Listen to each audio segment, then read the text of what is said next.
My name is Tony Capola, and I am the Public Information Officer with the San Luis Obispo County Sheriff's Office. Today is a day that many had hoped for, wished for, and prayed for. We have major developments in the Kristen Smart investigation. Let's begin the news conference now by introducing the President of Cal Poly, Jeff Armstrong, Robin Babb, Cal Poly Police Chief George Hughes, Under Sheriff Jim Vogue, and San Luis Obispo County Sheriff Ian Parkinson. Sheriff.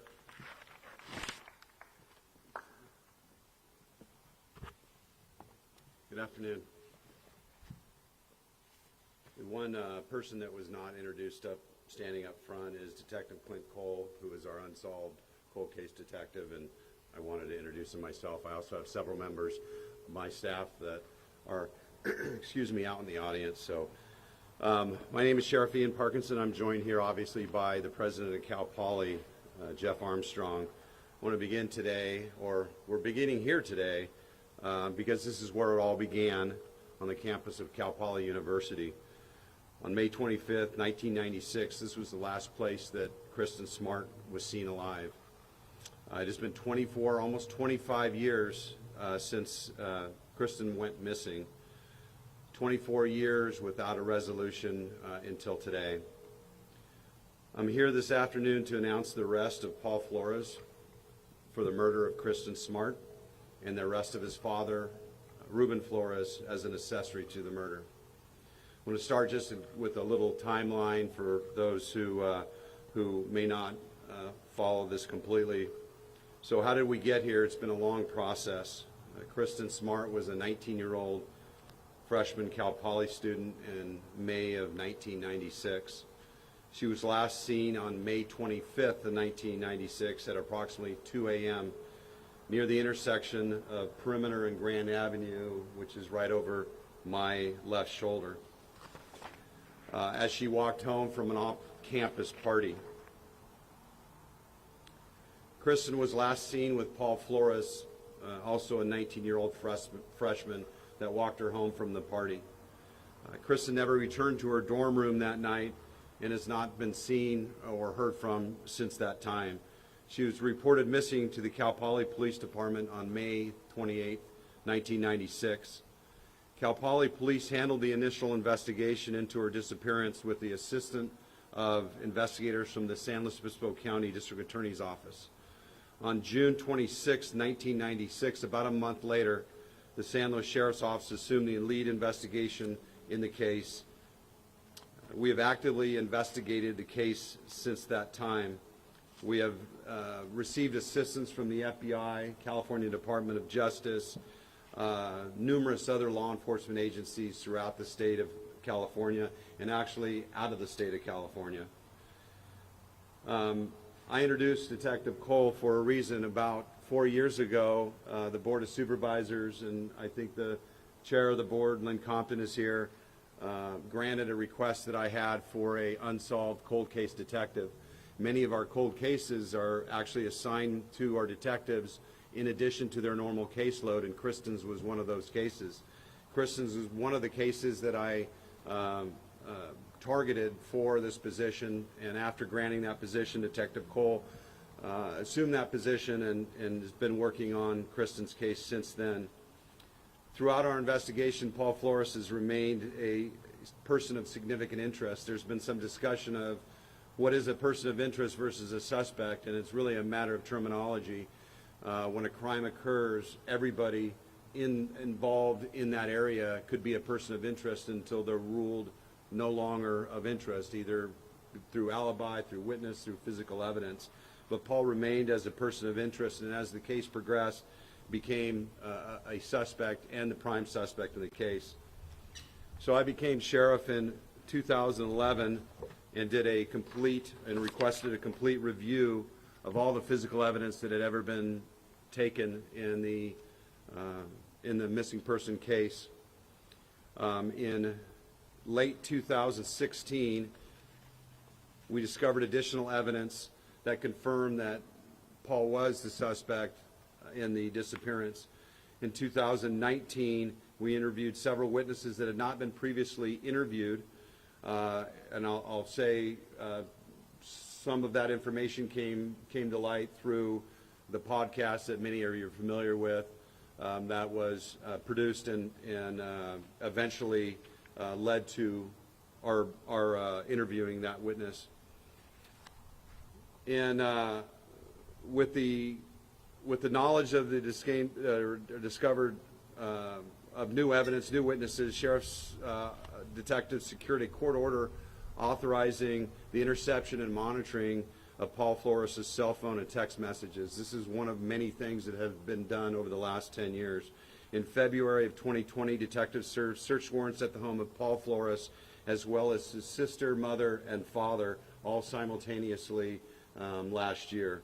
Physical evidence recovered during these searches led to the service of additional search warrant at Paul Flores' residence in April of last year. During the search warrant, detectives recovered evidence related to the murder of Kristen Smart. In March of this year, detectives served another search warrant in Arroyo Grande at the home of Ruben Flores, the father of Paul Flores. Additional evidence related to the Smart investigation was discovered at that time. So as a result of this evidence, a San Luis Obispo Superior Court judge signed 2 arrest warrants and 2 additional search warrants. At approximately 07:30 this morning, today, both were arrested simultaneously with a team down in San Pedro, California, and a team in Arroyo Grande, California, and they arrested Paul Flores and his father, Ruben. Paul was arrested for charge of murder with 0 bail, meaning he is unable to bail, and Ruben Flores was arrested as an accessory to murder with a bail of $250,000. We are still currently in the process of executing those search warrants. Could be there for the remainder of the day or even into tomorrow, depending on what they find. Now, I understand that a lot of people want to know what we found in the detail, and that's kind of the question that people continuously ask us and ask me, is what exactly did you find and what exactly do they have that has led to this? Well, I can tell you, unfortunately, the search warrants were sealed, which means I cannot discuss what evidence was found, and probably more importantly is that we have a due process right now, and everybody here is allowed that due process right. That means it has to go to court. There has to be a trial of 12 people and decide his guilt or innocence. So discussing specific items of evidence is just not appropriate at this point. I will say this, and this is probably a question that I will answer at this point, that we have not recovered Kristen. We will continue to focus on finding her remains regardless of any court action. So we will continue the process of finding out where Kristen is. We know that's an important part or important issue with the family. When I took office, one of the first acts that I mentioned was re-examining starting from the beginning, and I often tell people this, that law enforcement solves crimes really 2 ways, through witnesses and physical evidence. When we lack witnesses, we rely on physical evidence. You hear it in the news all the time about physical evidence that has linked somebody to a crime. Well, that's extremely important to solving a crime. In this case, we were dealing with a case that was, at my point of coming in office, about 14 years old, which makes it very difficult. Since that time, I believe there's a list somewhere, I can't see it, probably somewhere over here. Thank you. That is highlighting what I'm just about to tell you. Since I came into office in 2011, we've served over 41 search warrants on this case, done physical searches of 16 different locations, one of which was back on the back hill, you may remember a few years ago, a complete re-examination of every physical item seized, submission of 37 items of evidence from the early days of the case for modern DNA testing, recovery of 193 items of physical evidence, new physical evidence. We've conducted approximately 137 person-to-person interviews, and in addition completed over 500 additional police reports. I can tell you this file, the size of it is probably in the size, if you put it on a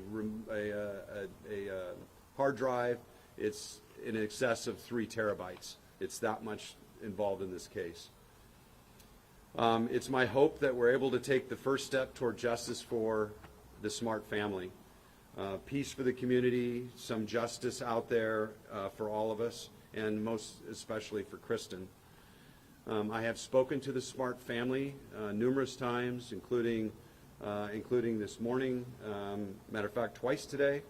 I think they're feeling a bit of relief, but as you can imagine, until we return Kristen to them, this is not over, and we have committed to them that we are not going to stop until Kristen has been recovered, no matter what the cost, no matter what the time. We're committed to that, and I know they believe in us. I know they believe that we will find Kristen.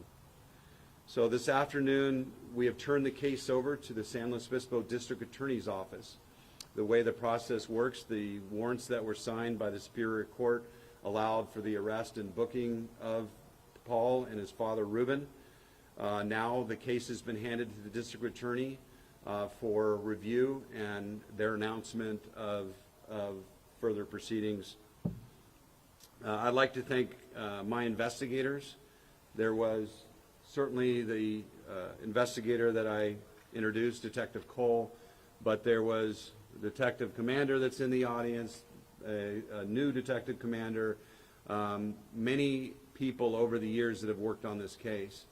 I think the people that are representing here today, myself, the chief of Cal Poly Police, weren't part of this investigation, weren't part of this agency that we are all in when this happened.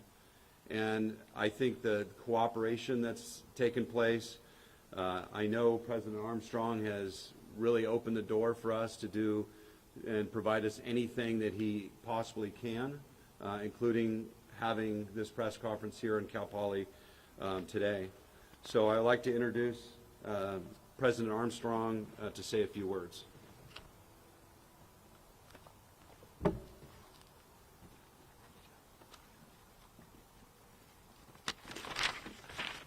Thank you, Sheriff Parkinson. I appreciate so many members of the Cal Poly and Central Coast community, San Luis Obispo, being here today. Our Cal Poly and Central Coast communities have watched the case of Kristen Smart's disappearance closely and hope for justice for Kristen and resolution for the family for years. The news today of arrest in connection with the case brings sadness, but also a measure of relief and hope for resolution. While we know that today's developments do not represent the end of the case, it is a significant step. We at Cal Poly offer our thanks to Sheriff Ian Parkinson and his department, as well as District Attorney Dan Dow and his office, who have worked hard to find answers in this case for Kristen and her family. I know that many across California and the U.S. and many of you here today also thank Chris Lambert for his efforts as well. Last, our thoughts and prayers continue to be with Denise and Stan Smart, all of Kristen's family and friends as this process proceeds. Thank you. Thank you, President Armstrong. I am prepared to answer any questions that you might have. Just understand, as I stated, that some of the items that I just will not be able to discuss.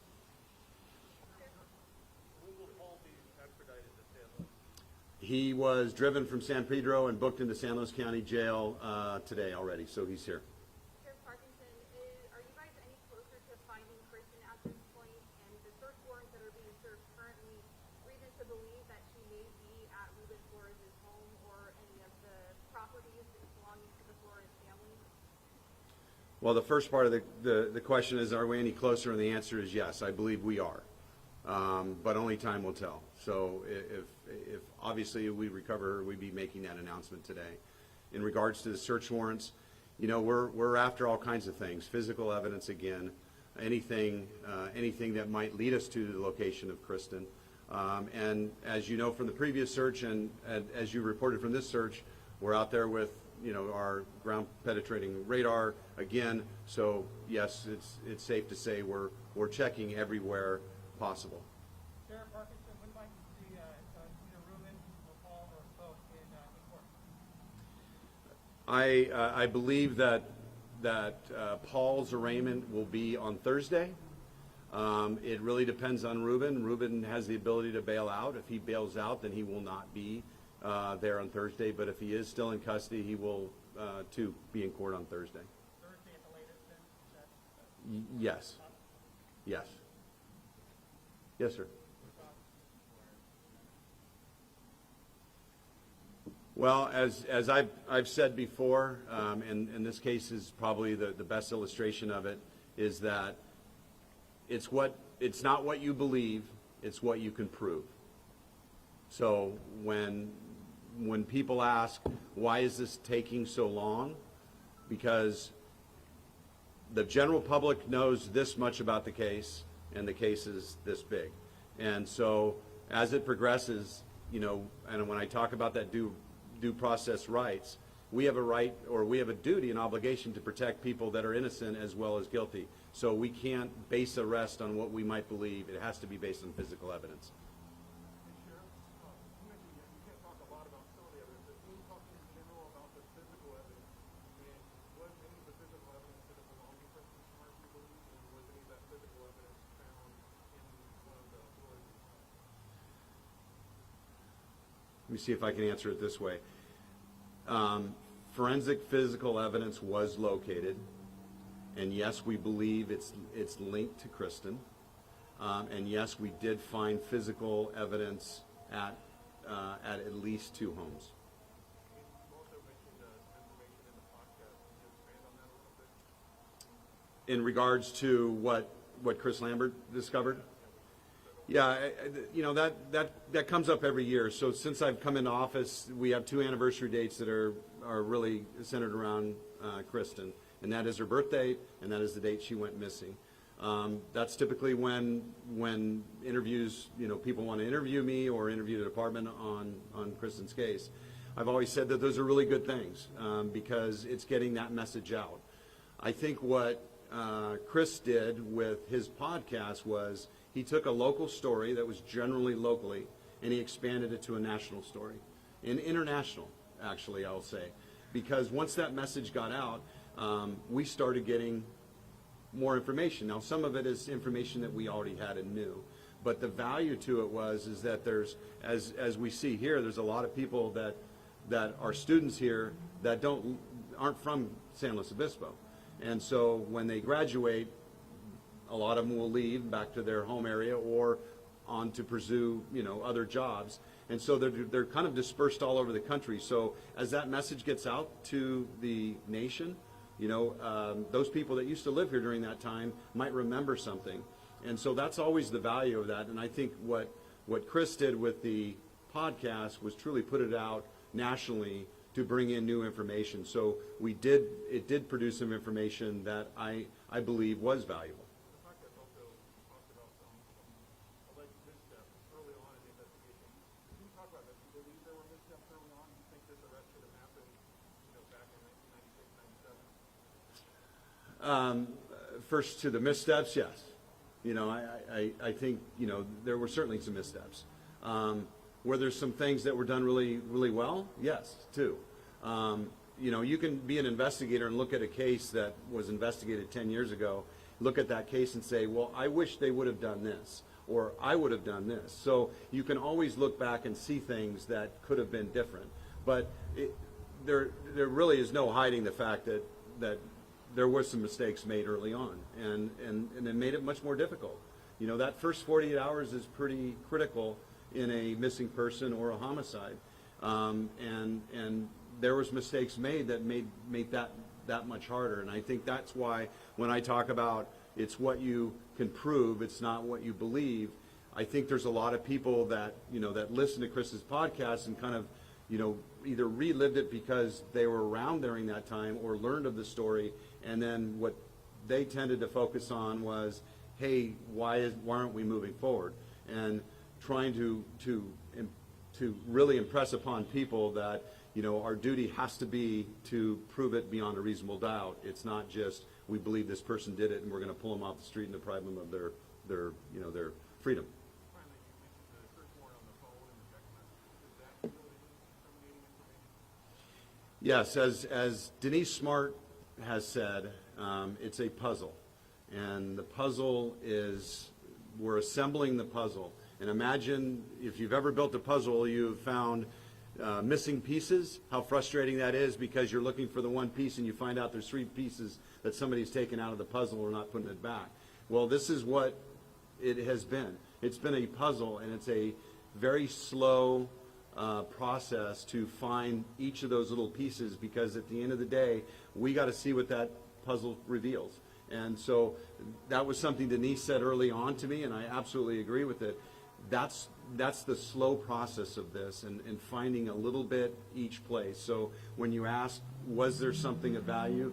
My answer would be yes. There was something of value in various locations that kept coming up and coming to light. Sheriff, could Paul be charged with anything else in addition to murder? I really think that's a question that the DA is going to have to answer. I mean, once we turn the case over to them, they're the ones that actually file the charges. We know that the 187 of the Penal Code, murder is applicable. Whether or not something else will be, I think that's to be determined by the DA. I mean, and without finding Kristen, without remains or a body, how confident are you that evidence, physical evidence alone, will hold up in court? Well, you know what? You never know. I mean, you can have eyewitnesses, and it doesn't hold up in court because of either the admissibility or believability of the witnesses. So we don't know that until we try it. I'm confident that we have enough of a case to prove beyond a reasonable doubt. Now, the second part of your question is without Kristen. Well, there's cases all over the nation, what they call no-body homicides. As a matter of fact, there's a case in point that was on 48 Hours up in Placer County where they prosecuted, were successful. It went through appeal, they won, and years later they actually recovered the victim, the female victim's body in that case. So it's done all the time. Well, I say it's done regularly is probably a better answer. So yes, I believe it can be done, and I think that the district attorney can be successful because I think there's enough evidence to support it. My last question is, this is such a high-profile case. I mean, you can see the crowd that this has garnered for this press conference. Do you think that this is going to be a fair trial in San Luis Obispo County, or will it have to be tried elsewhere? So it's a good question, and I don't have an answer. Is there a chance that it's going to push for a change of venue? Yeah, absolutely. But that, again, is going to be a court function to determine. That's an item that will be placed in front of a judge to make that determination.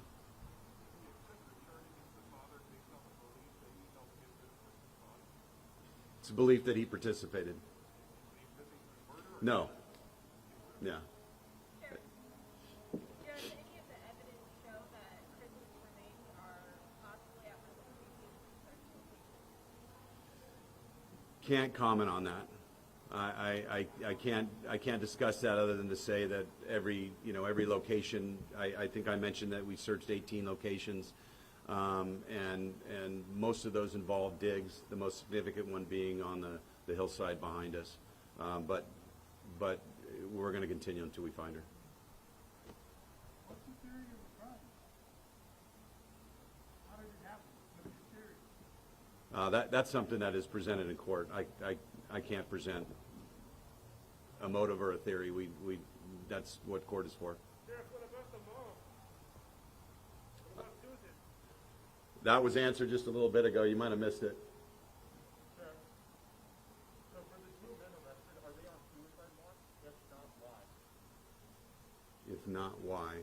Well, I can tell you this. Anybody that comes in on a high-profile crime, there's probably, I'd say, a dozen people right now in custody for murder. They're all on watch because of the level of their charges. And it's not just murder. It could be, any serious crime or high-profile crime. That's always an issue, and that's always watched for that specific reason.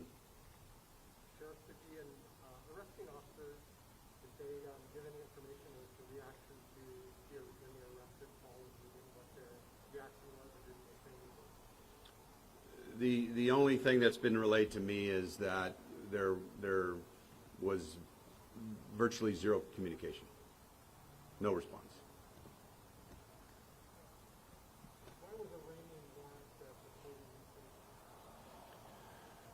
Well, as you know, I'll assume you know that a Ramey warrant is a warrant that allows for a law enforcement officer to go into a home and take somebody. If it was purely an arrest that a peace officer has the authority to make, they could make that in a public place on the street. But if you're going into a house, you cannot make that without an arrest warrant. So in order to make sure that he was in custody, it was imperative that we went to Superior Court and a judge signed an arrest warrant, in this case a Ramey warrant, to allow us, if we needed to go inside a home to take somebody, that we could do that legally.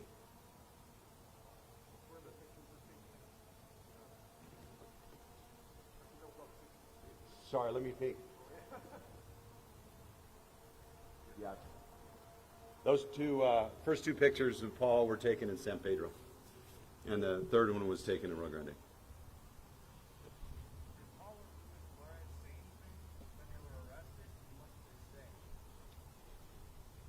No. Nothing of consequence. I mean, what was their demeanor? Were they surprised? Oh, I heard reports of Paul being in Arroyo Grande over the weekend.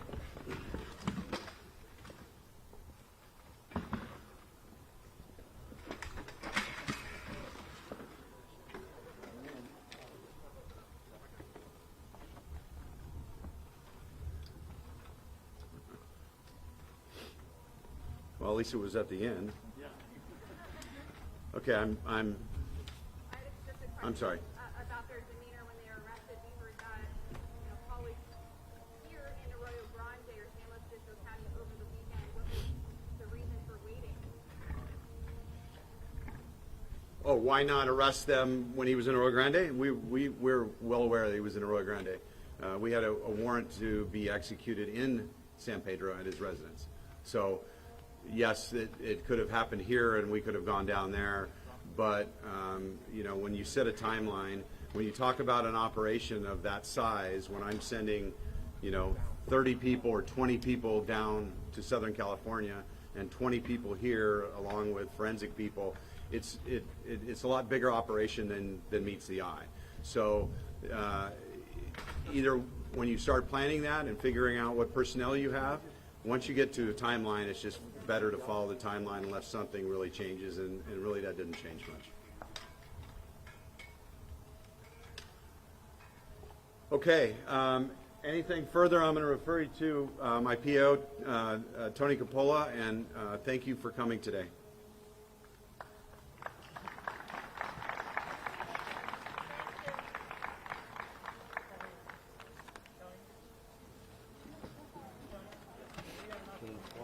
Did it?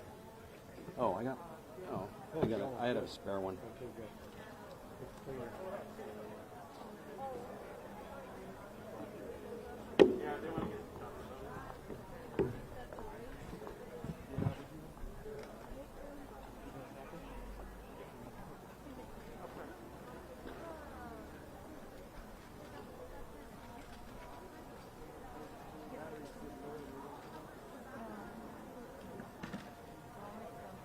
Hey Tony, Nick Wilson. How's it going? Hi Nick. Good to see you. Good to see you too.